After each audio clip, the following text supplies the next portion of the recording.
ఈనాడే మెస్సియ పుట్టాడు. లెండి వచ్చి చూడండి, దీవెన పొందండి. నేడే ఈనాడే మెస్సియ పుట్టాడు. లెండి వచ్చి చూడండి, దీవెన పొందండి. పరమ పవిత్రుడు పూజార్హుడు, లోకాన్ని రక్షించే లోక రక్షకుడు.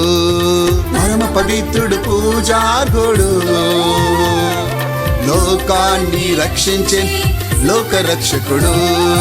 అరుదించినాడు ఈ లోకమందు, పవలించినాడు పశుపాతాలోన. అరుదించినాడు ఈ లోకమందు, పవలించినాడు పశుపాతాలోన.